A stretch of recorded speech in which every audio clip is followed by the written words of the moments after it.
Hey, everybody. Welcome to the Women's Automotive Network here on LinkedIn Live. My name is George Ayres. I'm the Managing Director of AutoMobility Advisors.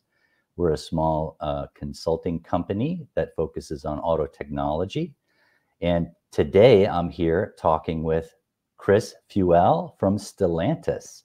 She's the CEO of the Chrysler brand. Very exciting. Welcome, Chris. Great to have you. Good morning, George. Thanks for having me. It's great to be here. Sure. And I'm wondering, I'm in Atlanta where it's 10 degrees today. I'm wondering if it's cold where you are. It's Seems to be a one. theme. It's 1 degree. One, you have me Right. beat. You have me beat by 9. Okay, great. Super. So thanks for joining us. Today's topics are really marketing in kind of two dimensions. You're a marketing professional at the top of the automotive game, so I think you should probably be able to help us a little bit understand the women buyers, women automotive consumers, their issues, et cetera. And that's an exciting topic. But also, what's I think very interesting for the Women's Automotive Network attendees is your career experience as a woman in an automotive industry. What's it like? What other experiences have you had perhaps that have helped shape your leadership style and things like that? So we're going to get into both of those topics. Why don't we start, just kind of set the table a little bit for everybody on, what is the CEO of the Chrysler brand all about, and what is the role and responsibility of the CEO of the Chrysler brand? Well, the brand CEO role at Stellantis is responsible for everything that has to do with the life cycle of the brand. So we are driving our future product and technology roadmap and the investment that's required to keep that pipeline of new products filled. Day-to-day marketing and sales, as well as capacity planning, interfacing with our plants and supply chains to make sure that our production cycles run smoothly, strategic pricing, and also our customer experience strategies. And I think a lot of us, Chrysler in particular, are looking at different ways, more contemporary ways that we can better meet the needs of customers in the way they purchase their vehicle and have their vehicle serviced. So a lot of digital processes. We know that 80% of US consumers right now are really interested in executing more of the purchase experience online. Mm-hmm. So we're doing a lot of interesting things right now with a couple of pilots to test how well our technologies are serving those needs. Yep, technology is a theme for sure. We'll get into a little bit of that as well. Why don't we talk a little bit, though, at the beginning, maybe just about the particular issues involved in marketing automobiles to women and maybe the opportunities as a woman leader that help guide you to kind of figure out how to do that. Yeah, well, women are pretty savvy consumers. We do our research. We scrutinize the competitive set and products and assess how well those products and services meet our needs. And I think there are a couple of things that companies can do to more effectively market to women. One is put women actually in your spots. Create content Mm-hmm. with a woman's perspective and a woman's needs in mind. We may have unique use cases, we might have different priorities, and there are certain, with respect to an automobile, features and services that appeal to women. Women have different statures, so things that improve comfort and safety, like adjustable seats, pedals, steering columns, perimeter lighting that make us feel safe when we're approaching our vehicle in the dark. Um, Services that make the ownership experience easier, and affordability, I think, is top of mind for everyone. You want to be able to buy the kind of car that you aspire to, but it needs to meet your financial needs as well. Sure. Yeah, those are great points. I remember maybe at the beginning of the SUV dominance in America, some of the feedback was women liked SUVs because they were up high and they could see, That's right? So product development, product design, very interesting. It sounds like you have a lot of responsibility in that area, right? Creating those product roadmaps, figuring out how to market them as well.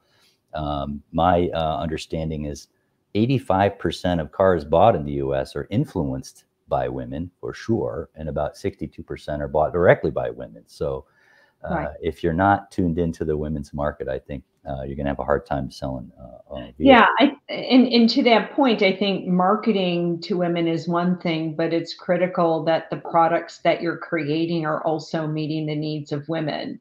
And so when I joined Stellantis a little over 2 years ago, I felt like we were lacking a really deep understanding of what our customers' needs were. So we formed these customer insight groups that we call Project Ingenuity, and they're comprised of people who represent our target personas for, where we want to take the Chrysler brand in the future. Mm-hmm. And many of the insight circles are comprised of women. More than half of the representation is women, and it's giving us a much better perspective around product design, materials that we're using, prioritization of things like comfort and safety for sure, but also the kinds of features that we incorporate into the vehicle.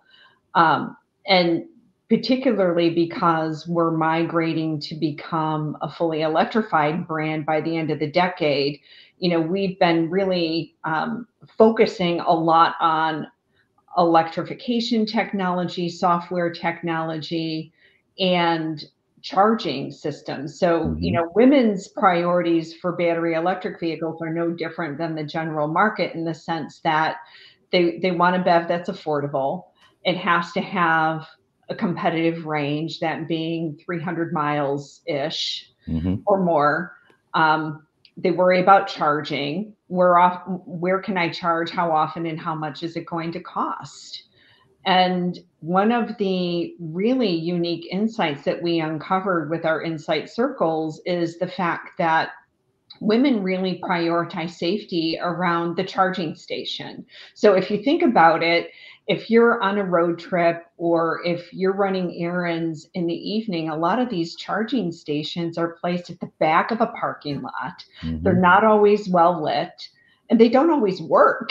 Mm-hmm. And so if you're by yourself trying to charge your EV, you might not always feel safe in that situation. So it's definitely a design and a layout that we are looking to solve for as we build out our charging network. And we're also talking with utility companies so that they keep safety and security top of mind as they're building out their infrastructures as well. Super important as we move forward with all the things around the vehicle, dealing with those security issues, because you're right, people are there for more than 5 minutes. It's maybe something that they don't want to do. I think we're in, kind of the next wave of charging, though, where people are starting to figure that out, right? The first wave, a lot of cowboys out there putting charging points in all kinds of places. And that feedback, I think, has been consistent, that safety and Well, security is important. that's true. And the earlier charging stations that were installed were not well maintained. Right. We saw some data recently that as many as 70% of them were not working at any point in time. Wow. And so you could find them on your app, a Find My Charging Station app, and you pull up only to find that it doesn't work and you have to find another Right. one. Right. So it sounds like you've kind of created these teams, customer insight teams, Project Ingenuity, helping you feed the management team the information about women's needs. In fact, Right. Chrysler owner needs, right? That's right. So you have some people helping you advocate inside the company, it sounds like. That's really Well, cool. and it gives us data to arm ourselves when we get into those, as you're familiar with, George, difficult conversations in those cross-functional teams where you're fighting to keep content in a new product program, and this customer insight data is very compelling. for us to make cases for, keeping features in the vehicle or bundling them in a certain way. We also talk to these customers about how they want to pay for certain features, Hmm. because the whole concept of subscription payments has really Hmm. taken off over the last few years. And there can be this idea or notion that people are willing to pay for just about anything on subscription, and that simply is not the case. So we actually tested individual features and groups of features and asked, what makes sense on subscription? What would you rather have bundled into the base price of the vehicle? And what would you rather pay for on a use by use basis? Or you think that there's no value there, it should just be free. So it's really eye opening, to learn how consumers who actually buy vehicles every 3 years or maybe even 10 years, because they think about it very differently from people inside the industry who tend to have company cars. Yeah, that's right. That's right. We tend to be a little isolated sometimes about that because of Mhm. how we work. So it sounds like you're focused on, even beyond the product quite a bit, all the ways the product is purchased and used and consumed and paid for and all those things. So you have kind of Yeah. a broad responsibility. Really exciting. Just a couple of other questions, and then we'll move to the career side. But I think I remember a couple years ago, you launched the Chrysler Airflow, which was a fabulous new vehicle concept car at the New York Auto Show. I think you did a great job, by the way. And you talked about the Stella Brain, the smart cockpit, Stella Auto Drive, a lot of technology, right? So I'm just Yeah. trying to think about all these new technologies. Are there opportunities for you to kind of leverage those with women buyers in particular, right? We talked Yeah. about some of the basics like safety and security, but do you see some opportunities with these technologies as well? Yeah, we see a lot of opportunities for these technologies to make life and the driving experience better and easier rather than more complicated. And that's how I've kind of gone into it with defining our product strategies as we look to integrate all of these advanced Stellantis technologies, Brain being the electrical and software architecture platform that's really the brains Yeah, of the overall vehicle. Smart cockpit is that infotainment interface and experience, and auto drive is the autonomous driving capabilities. And I like to talk about it as advanced technology for real life rather than as a science project, because if sure. it can't be practically applied and used day to day, then we have to ask ourselves why we're doing it. Is it Sure. solving a problem? Is it making for a seamless experience for the customer? So we've really emphasized the user interface and the user experience in how we bring these technologies to life in a Chrysler product, because we want it to be intuitive, seamless, and fully integrate the customer's personal digital life with their mobile digital life. Yeah, yeah. And my experience, Chrysler also focuses quite a bit on detail, attention to detail inside the vehicle. I would expect that you get maybe some good opportunity there, certainly with women buyers as well around that. Oh, absolutely. Well, I'm really proud of the fact that we have 65% of our brand team is comprised of women, and we have a female chief designer and a female design lead for color and materials. And so I think we are bringing those perspectives to all of our programs, but at the same time, I do think it's still important for us to look externally, to what our customers are looking for and how we can future those wants and needs as we're looking to launch these products over the next few years. Yeah, I think that's great. You can't assume, right? You still need to go check with the customer and find the data. That's great. But maybe that's a good segue as well to think about, okay, you have more women in these teams, they're influencing the decisions. great. There's a couple of women that are running car companies, right? Mary Barra's, I think this year, 10 years at General Motors, which is Right. quite amazing. And I think Linda Jackson at Peugeot, right? One of your contemporaries. Yes. I mean, some would say, well, is there still a glass ceiling in the automotive business? Interested in your perspective. Well, I think there is, but I'm also proud to say that at Stellantis, we have 5 women in the C-suite, and a lot of people don't know that.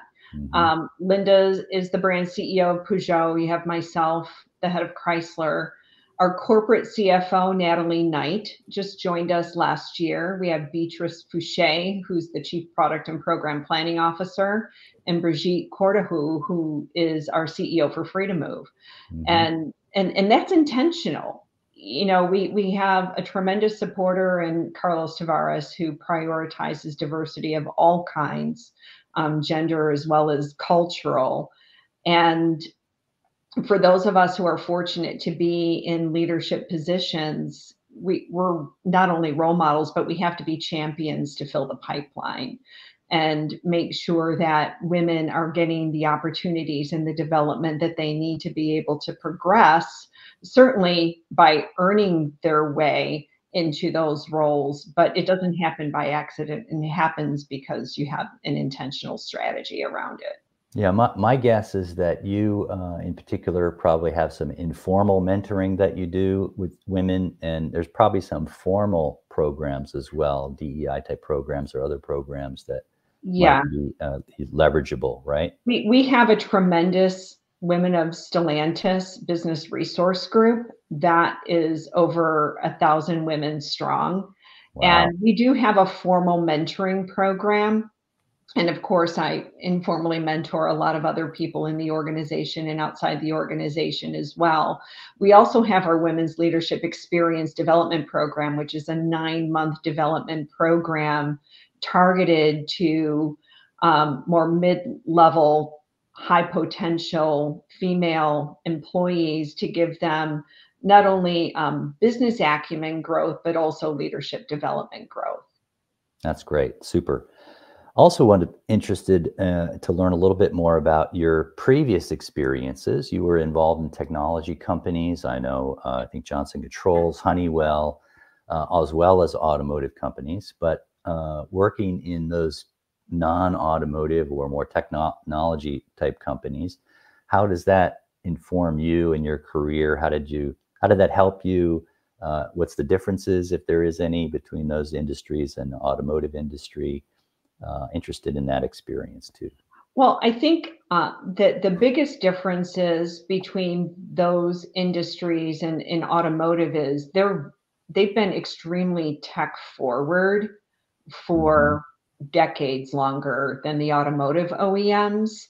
And so I gained a lot of really valuable experiences around developing and integrating software technologies into hardware solutions, as well as building artificial intelligence models to improve the functionality of those solutions, as well as the services that we provided to customers. And they were also more B2B oriented Hmm. companies rather than B2C. And it's a more complicated sale because you're not just selling to one person. Usually, an enterprise sale is one that's done by committee Yeah. that Yeah. could be managed by a CEO and a COO, a chief purchasing officer, a chief financial officer, as well as someone who runs the warehouse and distribution network for a given company. So I think it forces you to really understand what's required to win for each of those functional stakeholders and position and tailor your presentation and your value proposition to appeal to each of those. So it was a really valuable experience in not only showcasing how you build value and what's your point of difference compared to your competition, but what you bring in terms of innovation, the solution, the support, and the service, and how the customer can gain a competitive advantage by using your solutions and by partnering with you.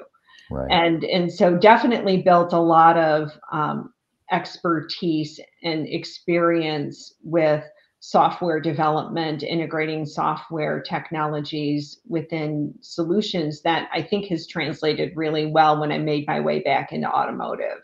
Right. So a lot of good experience with technology marketing, and that really is valuable now in the automotive business as that's really expanded, as we discussed. I was at the Consumer Electronics Show in Las Vegas last week, where there's lots of technology, lots of auto. It's actually become the, I think, auto event of the year in many ways. Really Mhm. interesting. And it makes me think about maybe some opportunities for women in automotive, right? Where they're coming into automotive as technology experienced people, not necessarily automotive.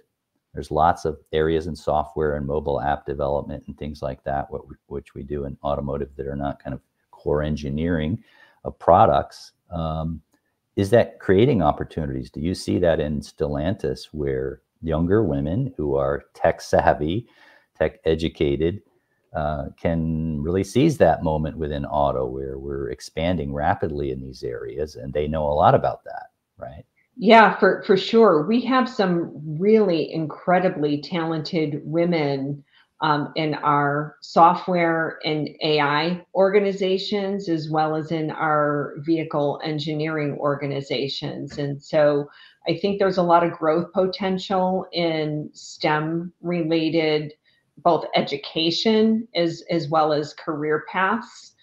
It certainly is where the most demand is from a career perspective. And so I think if women have both a talent and an interest in pursuing that kind of career path, I would definitely encourage it.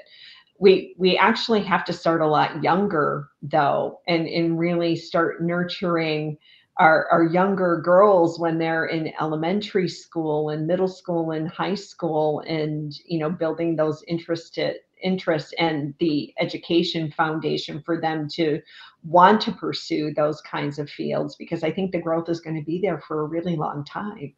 Yeah, absolutely, absolutely. And do you see also maybe some opportunities for women that are collaborating with automotive? Right, there's a lot of ecosystem partners now in the automotive space. Think connected services, mobility, et cetera.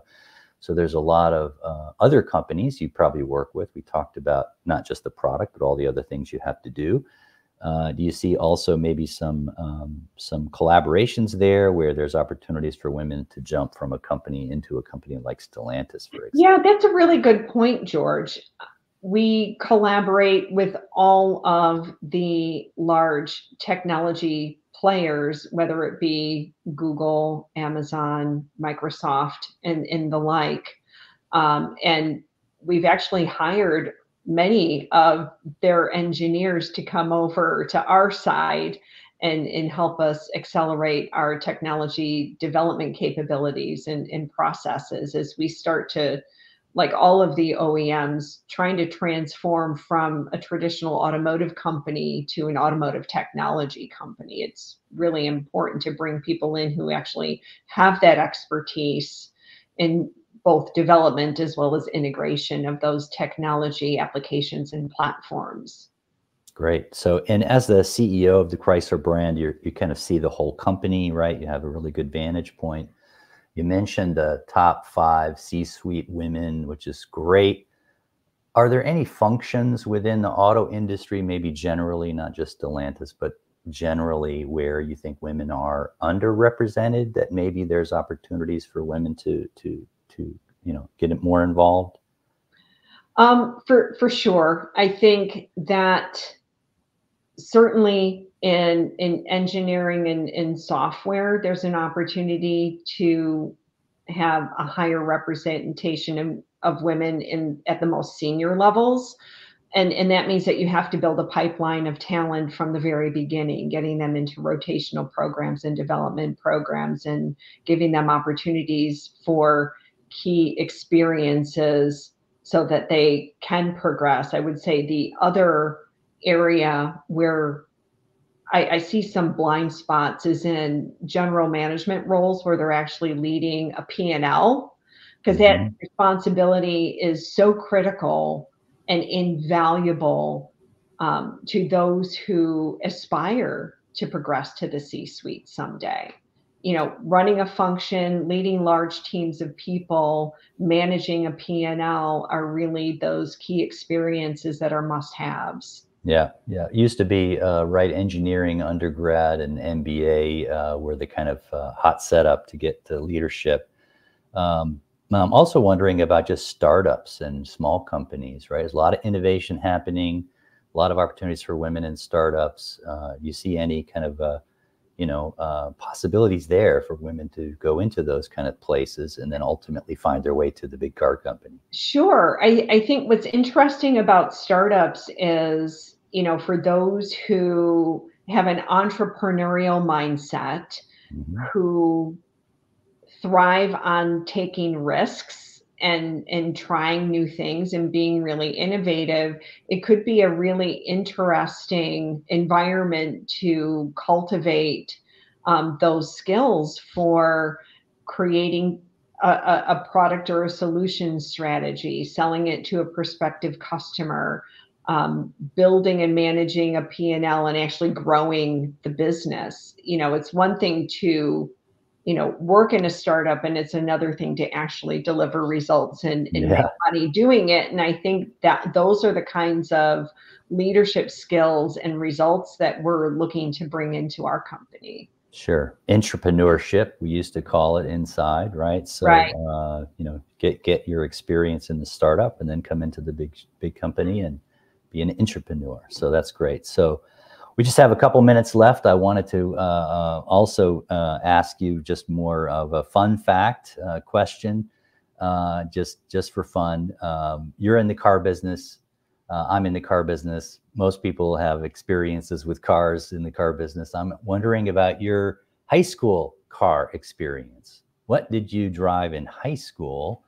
And tell us a little bit about your first car experience. I I I learned how to drive on a red Ford Fiesta with a manual transmission, and it had no air conditioning. It was just a stripped down kid's car, as my dad liked to call it. And he was determined to teach all of us how to drive a stick right out of the gate.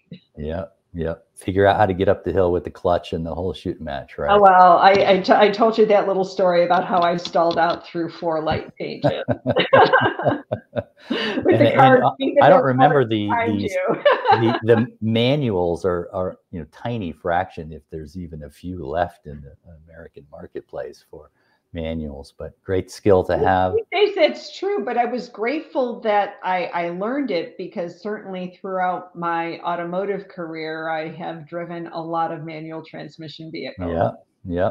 Good for you. Good for you. Well, I really want to thank you for joining us on the Women's Automotive Network. It's great to speak with you again and learn a little bit about your experience at the Chrysler brand and at Stellantis. And really, really encouraging to hear there's a lot of women in leadership at Stellantis and that's a driving force. So, really, thank you very much. I want to mention also before we go that on Friday, March 8th, the Women's Automotive Network will be sponsoring International Women's Day. There might be some of that information, I think, on LinkedIn a little bit later. So Chris and I will try to join that as well. So thank you, Chris. Really appreciate it. Yeah. Thanks for your time and good luck.